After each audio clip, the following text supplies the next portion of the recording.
Cloud AI మీకు తెలియకుండా చాలా టోకన్స్ని యూజ్ చేస్తుంది. సో అందుకే ఫాస్ట్గా మనకు క్లౌడ్ ఏఐలో సెషన్ టైమ్ అవుట్ అనేది అవుతుంది. సో ప్రతి రెస్పాన్స్కి extra lines, extra explanations, extra introductions ఇవ్వడం వల్ల ప్రతి 2-3 రెస్పాన్సెస్కి క్లౌడ్ ఏఐలో సెషన్ టైమ్ అవుట్ అనేది అవుతుంది. బట్ ఇప్పుడు నేను చెప్పబోయే కేవ్మెన్ స్కిల్ మీ క్లౌడ్లో ఇన్స్టాల్ చేసుకున్నారనుకో, సో ప్రతి రెస్పాన్స్ మీకు డైరెక్ట్ ఆన్సర్స్ ఇస్తుంది without no extra lines, no extra explanations. ఈ కేవ్మెన్ స్కిల్ మీ క్లౌడ్లో ఎలా ఇన్స్టాల్ చేసుకోవాలో స్టెప్ బై స్టెప్ ఎక్స్ప్లెయిన్ చేస్తాను. సో వీడియోని ఇప్పుడే సేవ్ చేసుకోండి అండ్ పేజ్ కూడా ఫాలో చేయండి. అండ్ ఈ గిటప్ లింక్ మీకు కావాలంటే జస్ట్ కామెంట్లో స్కిల్ అండ్ కామెంట్ చేయండి, డైరెక్ట్ మీకు డిఎం సెండ్ చేస్తా. సో నేను పంపించిన గిటప్ లింక్ ఓపెన్ చేస్తే మీకు ఇలా వస్తుంది. జస్ట్ సింపుల్గా ఇక్కడ మీరు జిప్ ఫైల్ని డౌన్లోడ్ చేసుకొని పెట్టుకోండి. సో జిప్ ఫైల్ మీరు డౌన్లోడ్ చేసుకొని పెట్టిన తర్వాత జస్ట్ మీరు ఫైల్స్లోకి వెళ్ళి దాన్ని ఫైల్ని ఎక్స్ట్రాక్ట్ కూడా చేయండి.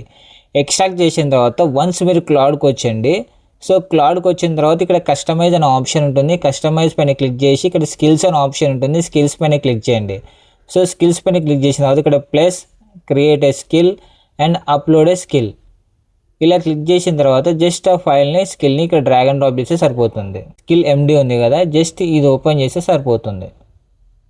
సో నెక్స్ట్ టైం మీరు రెస్పాన్స్ అడిగేటప్పుడు జస్ట్ /కేవ్మెన్ అని సెలెక్ట్ చేసుకుంటే సరిపోతుంది.